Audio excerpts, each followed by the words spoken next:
The Choice, Chapter 4.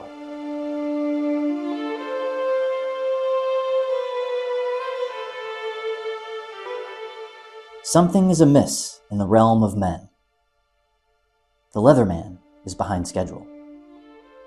His regular time to arrive at any place is every 34 days. But since the blizzard of March 1888, he has not yet appeared so regularly. His last trip found him 4 days behind schedule. And then, in March 1889, on the anniversary of the snowstorm, the Leatherman is found dead. A news report from Point Pleasant, New York, 200 miles away from Bristol, reads, "The old Leatherman is dead, after 20 years of tramping from place to place. An employee of the aqueduct had, on Sunday, taking his wife to see the cave on George Dell's farm, discovered the Leatherman's body under the shelving rock which served him as a shelter. The verdict from the coroner's jury was that the Leatherman came to his death from cancer and inability to obtain or take food. He was buried Monday afternoon in the Sparta Cemetery. As his belongings may give knowledge of his true identity, the contents of the old sack he carried were inventoried to be a French prayer book printed in 1844, a pipe of his own making, a hatchet, a small tin pail, a small spider, a jackknife, and an awl. He wore a crucifix around his neck and the usual scapular worn by Catholics. The coroner also has 2 books which were found in the cave, made of brown paper and full of figures and hieroglyphics which could not be deciphered. And here ends the legend of the Leatherman. Yet something of his life, a dear and derelict life, remains as a future clue in our story. But for now, let us turn our eyes away from the prehistoric cave and back to the urban sprawl of Bristol. Under the direction of Joel Case, an old historical landmark, the Abel Lewis Tavern on Federal Hill Green, is getting remodeled, and 2 of its backyard buildings are being torn down. It is early morning. Joel is standing on the front lawn, overseeing the demolition, when none other than Nathan Birge makes a visit. "Good day, Mr. Case. I was just leaving morning mass at the church when I saw you here on the lawn. I hope you don't mind the interruption." "Not at all, Mr. Birge. I'm happy to walk you around the works." "I'd rather sit on the porch and chat, if you can oblige." "Of course. Just watch out for the exposed nails right there on the frames." Nathan and Joel ascend the stairs of the old tavern's front porch and seat themselves on a makeshift bench composed of a long, uncut plank of wood stacked atop 2 upside-down buckets. "You know, Joel, it is said that Abel Lewis, who ran this tavern, buried a barrel of cider brandy in the lots to the rear before he died, and that it was never found. Is that so?" "It is so. And you can tell me that you're remodeling this place for a resale, but I know you're just looking for that lost treasure of cider brandy." "No, sir. I'm a pro-temperance man. But since you raised the topic of digging up lost treasure, there's one thing I'd like to inquire about, an observation related to our former house building project. An observation that continues to nudge my curiosity." "Beautiful homes you built, Joel. Go on." "After I completed a house, I was honored to give you a private tour of the new construction. But you never seemed too interested in the house itself, or even the extraordinary machine that I built for you. Instead, I remember you lingering, always in the basements, kicking up the dirt on the floor, examining the stone foundations, surveying the underground levels of each house, as if you were a mining prospector in search of buried gold. You never produced the machine I invented, and nearly all the houses we built sold for a loss. But none of that seemed to bother you, one bit. All you cared about was the dirt and rocks that we dug out. So forgive me, Mr. Birge, for my directness, but what was it you were looking for down there, buried under Federal Hill?" "What was I looking for under Federal Hill? Ha! What an interesting question. I suppose you won't believe me if I said it was a barrel of cider brandy, huh? It's true that our mutual project was an unprofitable one for me, but not for you. You paid your debt, bought back your patents, and built many new factories, all in your own name. Joel Case is a big man now in Bristol, not just an inventor, but an architect too. Your fame is assured, and your finances as well. But that's never enough for a man who seeks the rarest of treasures, is it? Your curiosity, your question, and the urgency of it that I see in your eyes, you remind me of my younger self. You seek more than glory and gold.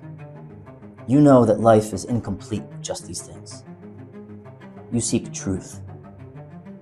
Your spirit longs to know, to understand what turns the water wheels of this world, what motivates men, their reasons, their secrets. So, Mr. Case, hear my reply to your inquiry, and humor an old man like me for a moment.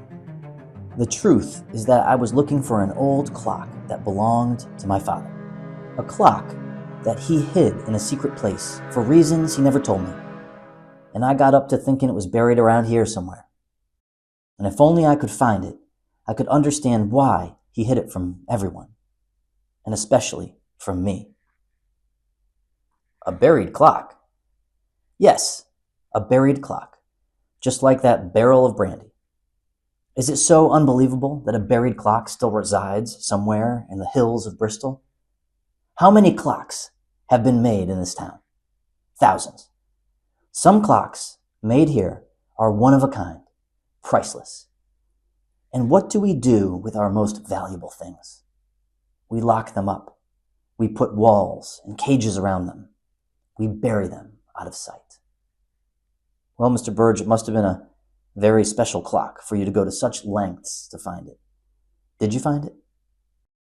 In a manner of speaking, yes. I found a copy of its original design, and now I'm endeavoring to rebuild it. And then Nathan leans close to Joel and makes a proposition. So if you're interested in another project, Mr. Case, I have a little one for you. I've been tinkering with this clock design for a while now, and I've almost got it to work. It may be missing a few pieces, or maybe it's a calibration that's off a bit. So I'd welcome a helping hand. I'm too old to do it myself, you know. Too old for tinkering. You might consult a clockmaker, Mr. Birge. Clocks are not my particular expertise. See, that's the rub. I have already, under my employ, a very inventive clockmaker. But try as he might, he just can't come up with a fix for it, which makes me think its fixin' requires a different set of talents or a different perspective. In both cases, an inventor-architect like yourself might discover a solution. So if you have the time, I'll connect you with my clock master, and the two of you can find me a fix together. Thank you for the offer, Mr. Birge, really. However, my business affairs are a full plate at the moment, as you can see here. Not too much time for tinkering. We are all busy men, Mr. Case. This is not a common offer that I would extend to anyone, friend or family. So consider it a most uncommon opportunity.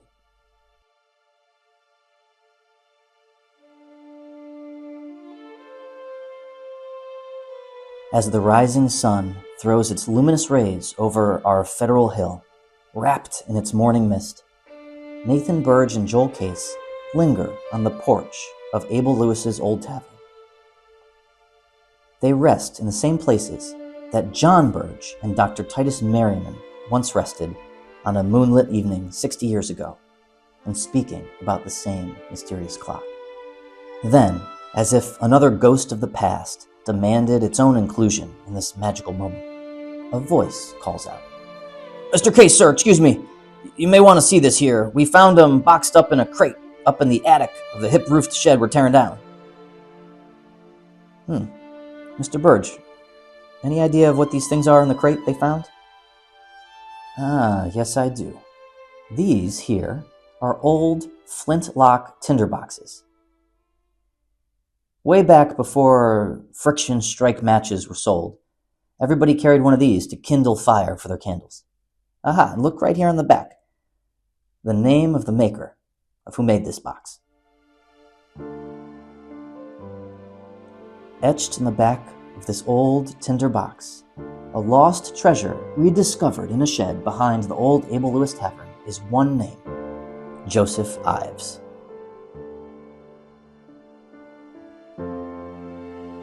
In the days ahead, Joel considers Nathan's offer. The elder man's pursuits are wasteful of Joel's precious time, but by the laws of gentlemen's affairs, he is compelled to help him. So Joel agrees, and Nathan sends him to the doorstep of the E. Ingram Company, a large clock factory located along the banks of the Birge Pond, right under the wing and watchful eye of Nathan's own enterprise, the reconstructed N.L. Birge factory. "Mr. Case, hello. Mr. Birge told me to expect you. My name is Anson Lucius Atwood. Mr. Birge asked me to give you a peek at his clock prototype in the hopes you might get the old dame working again." "A pleasure, Mr. Atwood. How long have you worked for Mr. Birge?" "Well, actually, I work for Mr. Elias Ingram of the Ingram Clock Company. He recruited me back in '65 to establish the clock movement department at his factory. At that time, Elias was a clock designer, an artisan. He created the decorative cases for clocks and outsourced the manufacturing of the more complex mechanical movements. It was Mr. Birge who convinced him to make movements too, to become a complete clock shop, and recommended me to be in charge, owing to my apprenticeships in the clockmaking tradecraft. It was only last year that Mr. Birge approached me with this special project to work for him on the side. My boss agreed to support the arrangement, seeing that Mr. Birge is one of the company's chief investors."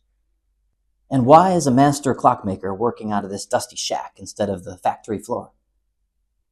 "Because we're not making just any clock. We're making a secret clock, right? So we have to do things all secret-like. Wasn't that in your contract with Mr. Birge?" "We didn't sign a contract for this. It's more of a favor." "Well, at any rate, Mr. Case, it's not much of a secret hideout, I suppose. You could walk the editor of the Bristol Press right through here, and he'd say, 'What's to see? Just another old wooden clock.' So, Mr. Atwood, show me what there is to see and what we're working with here." "Right. So, up on this board, we have our design plan.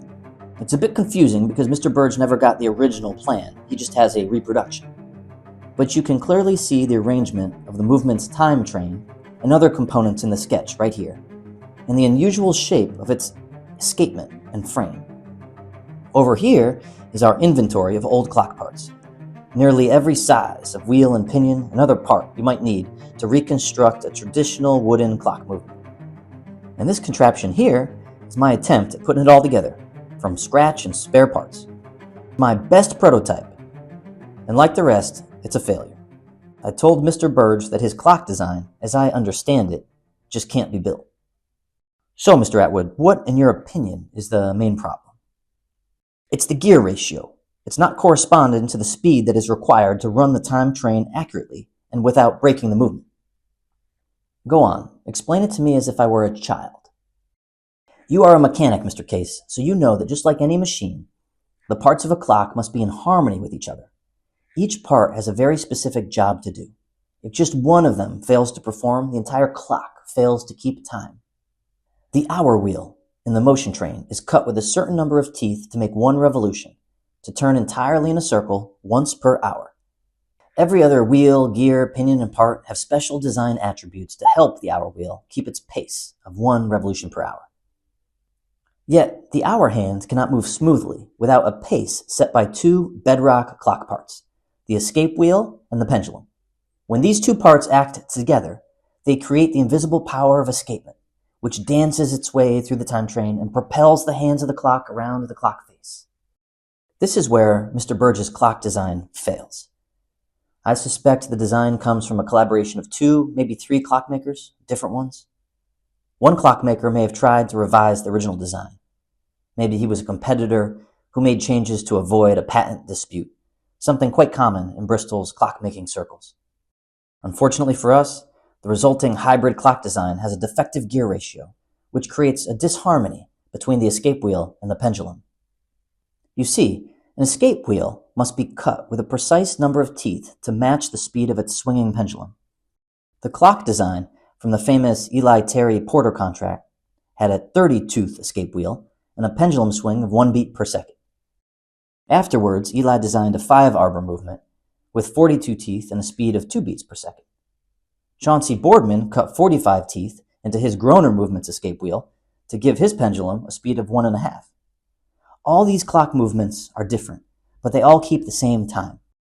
The point is not the number of teeth or beats per second, but the mathematics, the gear ratio, the escapement, and the speed of the pendulum swing, all working in unison, in harmony, to keep the hours of the day. Mr. Birge's clock design calls for an escape wheel cut with 34 teeth tied to a time train with a gear ratio of 1.5 to 8, which is a mismatch. The bigger problem is the pendulum. It's absent from the design sheet. There is no length, speed, or other specifications, which makes it near impossible to address the mismatch of the time train gear ratios because our missing pendulum's swing rate is unknown. However, we can count the teeth on the wheels and then use simple arithmetic to calculate the required speed of the mystery pendulum and its theoretical length. But this is a messy approximation because many different elements affect the pendulum swing, such as the center mass of its rod and ball, gravitational forces, even the temperature and humidity. Wooden gears run slower in the cold, while metal pendulums run faster. I experimented with 10 different pendulum calculations, but none of them match up. The gears of the clock release quite unpredictably, so much so that their teeth are stripped from too much torque and mechanical stress. So I tried adding weight to the ball, lengthening the rod, dampening the gear engagements, every sort of resonant tuning. Something is misaligned by a magnitude of importance. Simply put, Mr. Birge's clock design is a mashup of a tower clock, tall clock, and shelf clock, all trying to dance together, but getting nowhere. And it runs too fast. Way too fast. An impressive examination, Mr. Atwood.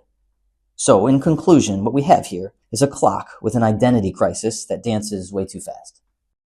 Surely right, Mr. Case. In a few words, that is correct. Joel Case rolls up his sleeves. So let's play us a slow dance and get up a new fix.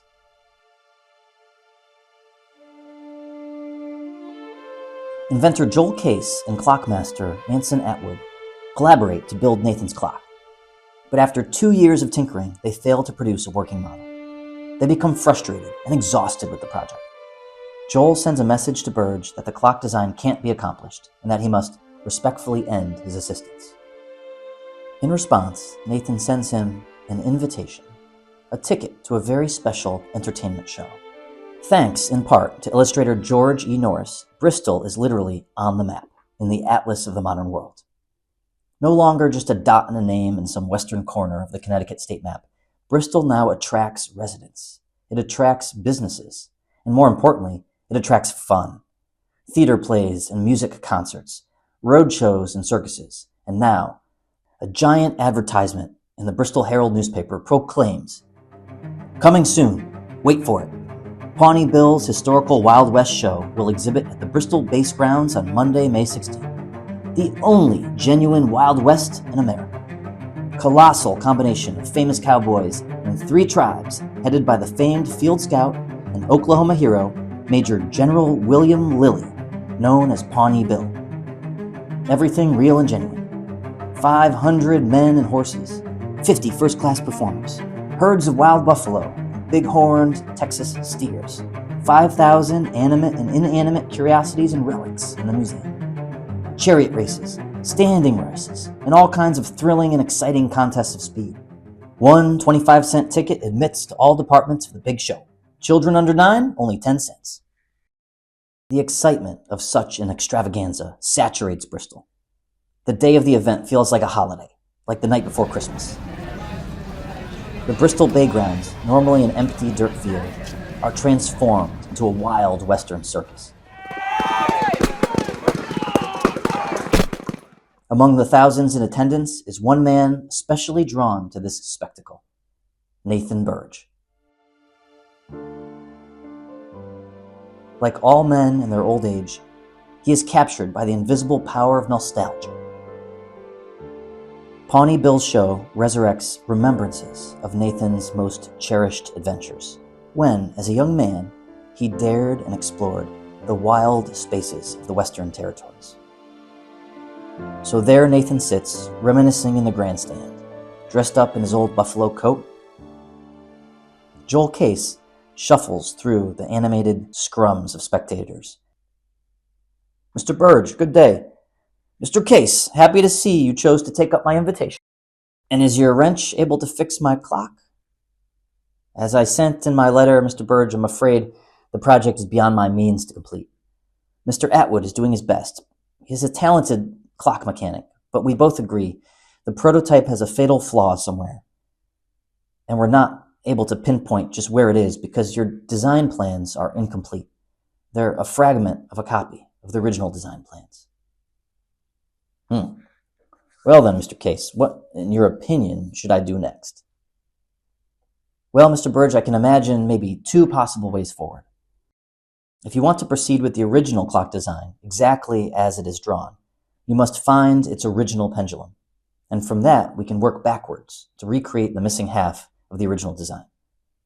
Otherwise, you must change the design, alter the clock's time train, or create a new pendulum to slow it down, which, according to my calculations, would have to be longer, much longer. In any of these options, you should consult other master clockmakers, possibly those trained in Europe who may have the expertise to succeed where we have failed. The list of master clockmakers is a very short one these days, and the list of trusted ones is even shorter. Nevertheless, thank you for your help, Mr. Case. Then, after a silent moment, Mr. Case, look with me now, outward.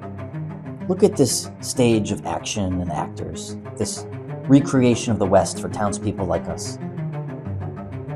Is this here in front of us the real Wild West? Is it authentic like the poster advertisement says? It's as authentic as a 25-cent ticket can make it, right? Agreed.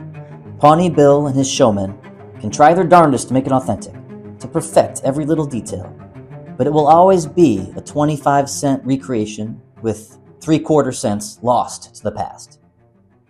Yet, look at that one performer over there, Mr. Case, on the far end of the group. Do you see him? There, the tall one, the tribesman with the gun slung over his shoulder. Yes, that one. Long ago, when I was a younger man, I traveled overland in the Western Territories. I hold keen memories of that journey, of those precious moments in my life, some happy memories and others tragic, as it was a dangerous land, and I was lucky while others were not. Once, I fell into a raging river, and I was trapped in it, drowning, until a local tribesman pulled me out. He saved my life. He gifted me this buffalo coat. He became my friend. He was known as Kashoga, but that was the name a foreigner gave to him. His real name was secret, and never to be spoken according to the customs of his tribe. So now, I'm sitting here, an old man at a carnival, and there's one thing that takes hold of me, a strange and pressing idea. That tribesman out there, on the stage ground, that stranger who, in this moment, looks so much to me like my friend, I can only wonder, is the friend that I remember still stuck in the past, trapped in the river of my memories? Or is he right over there in front of us, the real Kashoga, coming back through this present moment like a swinging pendulum, walking a pathway where time travels not in a line, but in a circle?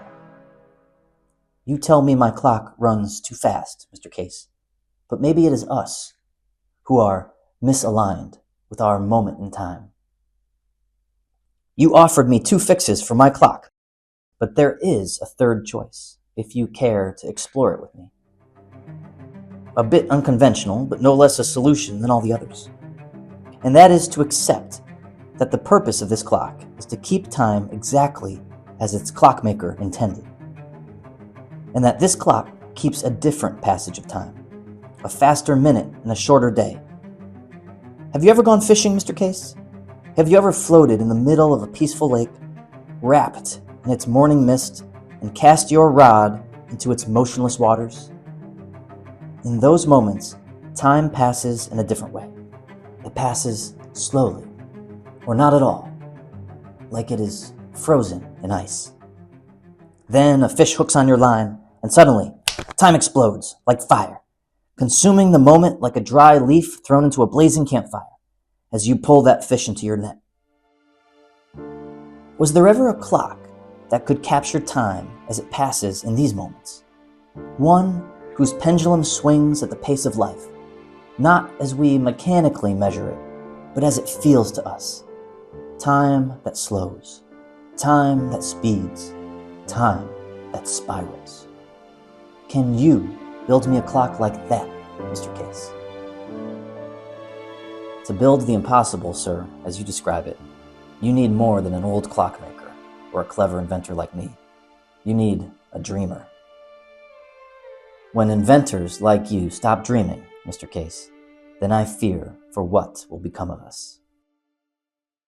And so, as Bristol's Wild West extravaganza reaches its final act in a climax of cowboys and chariots, Nathan's philosophical proposition swings like a pendulum inside the mind of Joel Case, the inventor, the architect, the dreamer.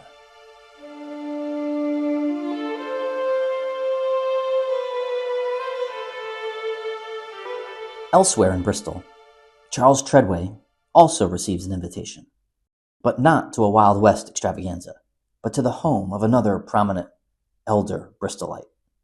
Charles is invited to a special Sunday dinner at the Sessions home. It's an uncommon invitation for anyone outside the Sessions family, and a signal that something very important and private is on the table for discussion. After a blessing and opening prayer, 2 courses and a dessert, Charles is welcomed into the parlor, where Sessions caps the evening with a most interesting proposition. Seated in plush chairs around the room are the 3 main men of the Sessions family: John Humphrey, the elder, John Henry, the first son, and William, the younger son. The elder Sessions opens the forum. Charles, we invited you here tonight because you are among a select list of eminent citizens of this town, a list of its successful men, of manufacturers, bankers, state senators, not just citizens, but first citizens, men ready to seize the new age of prosperity laid before us. Yet why has our town not risen as fast as we? The times of war and scarcity are behind us. New York and Boston are magnificent metropolises, titans among the industrial cities of this world, and New Haven looks to join them soon upon Mount Olympus. Why not Bristol? We have first-class citizens, ample land and housing, modern factories and depots. We have freshwater plumbing in our homes and electric illumination in our streets. But something is missing, isn't it? What we lack is proper organization of our collective talents. Long ago, the steeple of a single church was enough to govern our entire community. But now we need more. The future of Bristol demands more management. I agree, Mr. Sessions. What do you have in mind? We can expand the Board of Trade or start a new savings and loan association. William, the younger Sessions, rises to his feet now to answer Charles's question. William, more than anyone else, embodies the energy of this moment. He is eager to grow his family's business interests and the zeal to do so. He speaks with the passion of a preacher, the kind of preacher who not only stirs the hearts of his own congregation, but who spits fire against the unbelievers. Charles, my kind father neglects to mention the real heart of the matter, which is garbage, rubbish, trash, all of which is accumulating in our streets faster than we can sweep it away. You were there, as was I, last town meeting to hear our own Board of Health demand something be done about the Main Street sewer emptying into the river by the spoon shop. Cesspools are flooding our street gutters and making incursions upon private property. The boarding houses are dumping the contents of their kitchens and lavatories into the backyards. And where the soil will not absorb it, they are pumping the dirtiest of waters into neighbors' yards, turning our front lawns into stinking disease traps. The Board of Health issues rules and regulations against it all, and to much ado, because who will enforce such rules? Let's not belay consideration of the deeper issue here. There's the other rubbish, of which you know what I refer to. Men like us are Bristol's chief subscribers. We pay a fortune to pipe in fresh water and illuminate the streets, private utilities that the public enjoys free of cost. Yet the masses still prefer the dark corners of their saloons to drink from fountains of beer, whiskey, and Lord knows what else. And then after the glasses or their pockets are empty, whichever comes first, they unleash drunkenness and disorder upon our common streets. No one wants to be disturbed by hooting, loud noises, and improper talk at nighttime. No one wants to see tramps pilfering and breaking into houses. It's time for something more than a town meeting, more than a board of health, more than a ramshackle collection of churches and goodwill associations.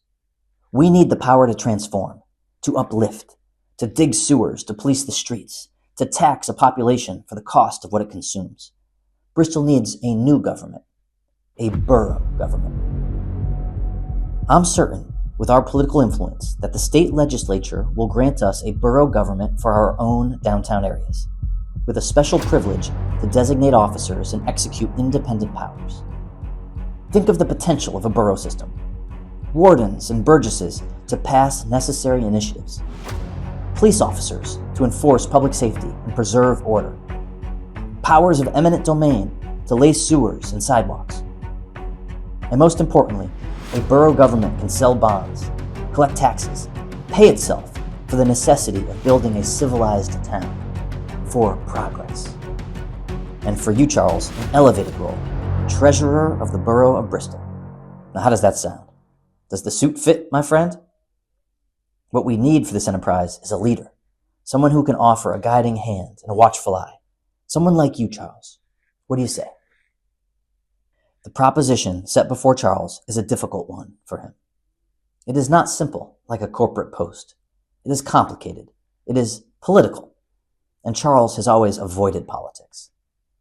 But he is tempted to join William's vision of establishing a borough government, not for the logic or ego of it all, but for a denser reason. He feels a transformative opportunity to establish for himself, in this role as in none other, a durable legacy, to be a founder of something extraordinary, to be one of those glittering jewels in the crown of a borough when it is placed upon the brow of Bristol. I believe, Mr. Sessions, that these days much is required of a man who holds a position above mediocrity. It is one thing to have, another to hold. So if you deem a borough government a necessity to keep hold upon the achievements of our dear town, then count me as a supporter. Charles, Charles, Charles, you never put your name in the hat to run for office, but you speak like a politician. That is the most humble acceptance of a high title I have ever heard. Let it be so. William waves his handkerchief around the parlor like a circus performer in a clownish celebration. To the borough of Bristol and the keeper of its treasures, Charles Treadway. And with this toast, Charles cements his legacy. The vision of the Sessions family and many other first citizens becomes a reality. Bristol discards its swaddling clothes and a great governmental enterprise begins. New wardens wave their wands. Burgesses hammer their gavels, and here enters into existence new arms of governance, private controls for public matters. Among the first order of business, the mundane.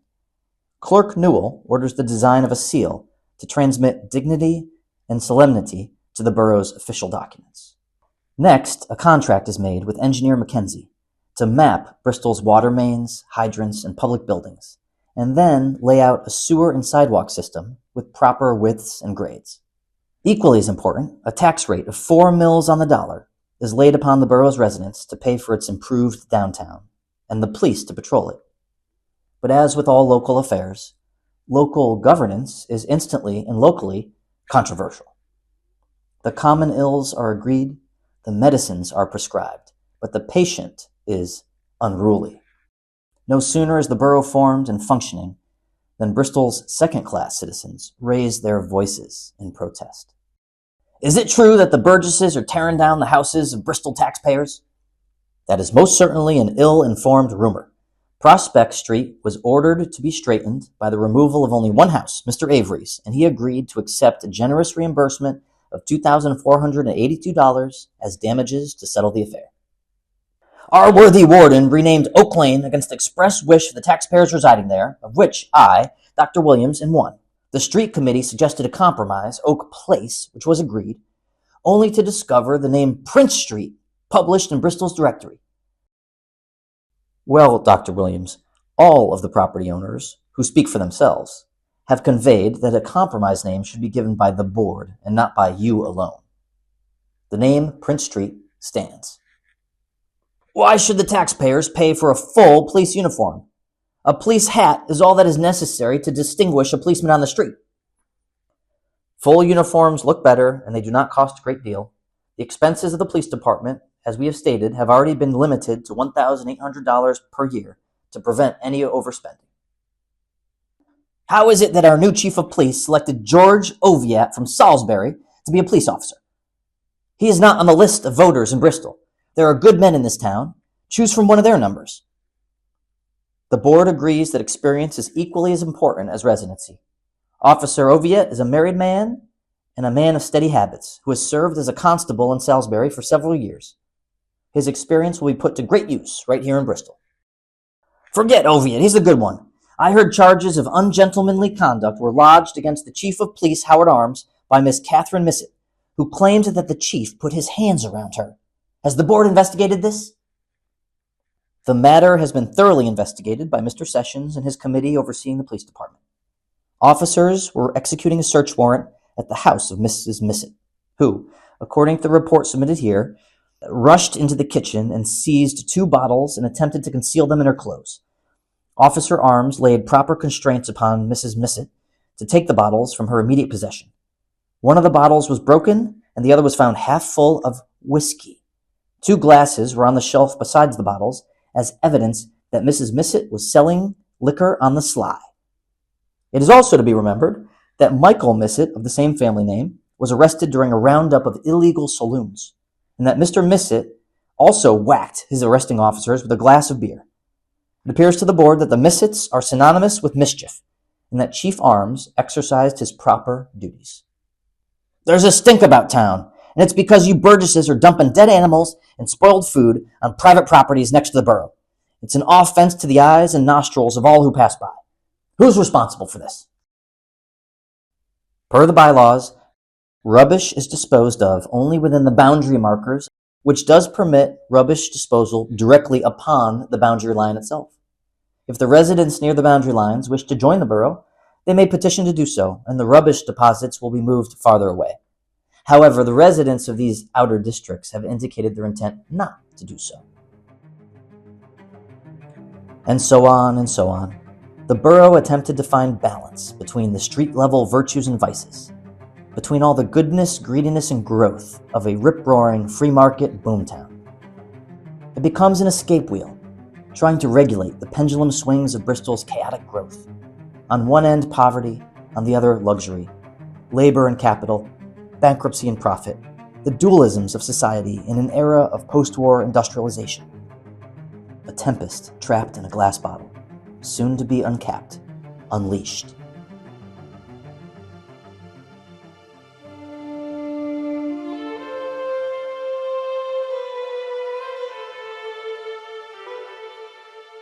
Here, in the midst of a cyclone of change, we find a peaceful moment for a very special event.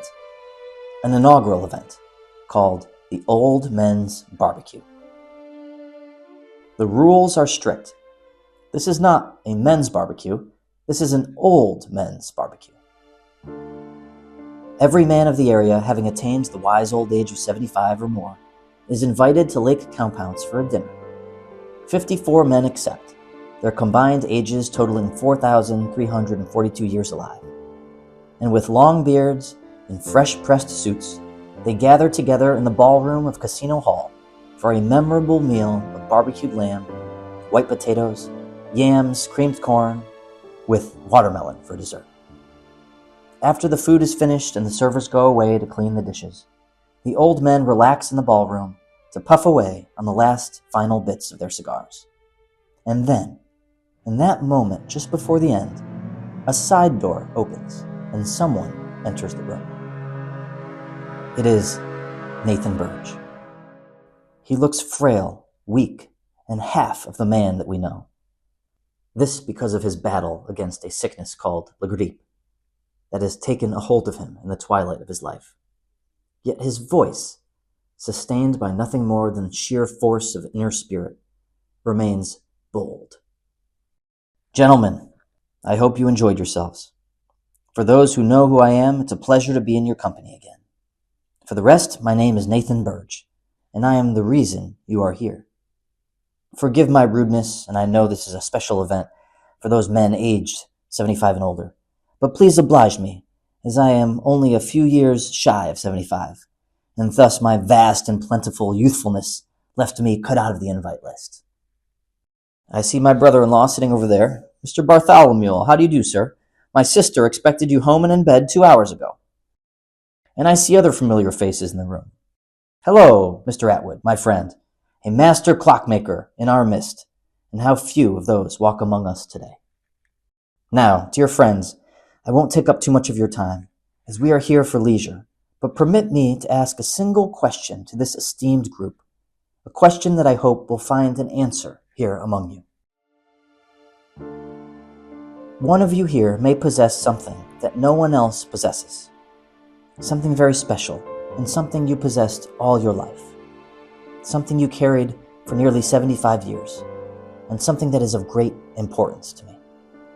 It's a memory, some remembrance of an event that happened in your life, maybe something no one else remembers, but you do, and that's what makes you very special to me in this moment. What we have here in this room is not just a group of men, but an amazing collection of thousands upon thousands of memories. All of you here are 75 years or older, which means you were all born before 1822 and came of age around the 1830s, when villages like Bristol and its sister communities were in their infancy. You remember them like they were in the beginning, nothing more than small parishes carved out of a wild and endless forest. You witnessed their transformation into the industrial towns that they are today, and all the big and little things that happened along the way, both public and private, truth and gossip. Let's go back in time. Let's remember the sight of the center green, when it was just a simple pasture with a yellow church and a white tavern and cows grazing in the green grass. Let's remember the smell of the smokestacks of those first clock factories as they rose up, taller and taller every year, and the sound of the trumpet over the hills of the hoppers that signaled the arrival of the stagecoach at the North Tavern. Do you remember its call? Let's remember when we sat in our church pews on the coldest of days, listening to a fiery sermon, almost wishing the fires of hell were closer at that moment, if only to warm us up as we longed for that hot, delicious meal waiting at the Sabbath houses afterwards. Let's remember the scattering of log cabins in their solitude on Fall Mountain, and Chippens Hill, and lake compounds, not this crowded resort of today, but let's remember it when it was just the primordial lake of Chief Compound, only visited by a few boys with their fishing rods on a lazy afternoon. Let's remember Bristol like it was in your youth. And now, who remembers this? Nathan Birge removes an object from his jacket and holds it up for all in the room to see. It is a silk cloth, long as a scarf, and the color of bright yellow. This, gentlemen, right here. You all see what it is, a silky yellow scarf, a fashionable item you might find in your armoire. But who among you has a memory of an encounter, of a story told, of gossip or lore, about a yellow cloth like this one, but in stranger circumstances? A yellow fabric not found in a drawer, but uncovered in a more mysterious place. Who can tell me about a yellow scarf connected to a specific time and place, maybe even a person, in your personal and remembered past. This is my most cherished hope, that by bringing this object into this room with you, I might reconnect it with someone who knows a story, who remembers another hand that may have held it in our collective, distant past. There's silence in the room, rustling of old men, uncomfortable in their seats and bored with Nathan's theatrics. But there's also something else. An old man near the back slowly rises to his feet, clips a cigar from his mouth, and says, "I do, Mr. Birge. I have a story about a yellow cloth like the one you're holding." After a long, lifetime quest, Nathan's fourth and final clue stands up and makes itself known. To be continued in the next chapter of The Choice.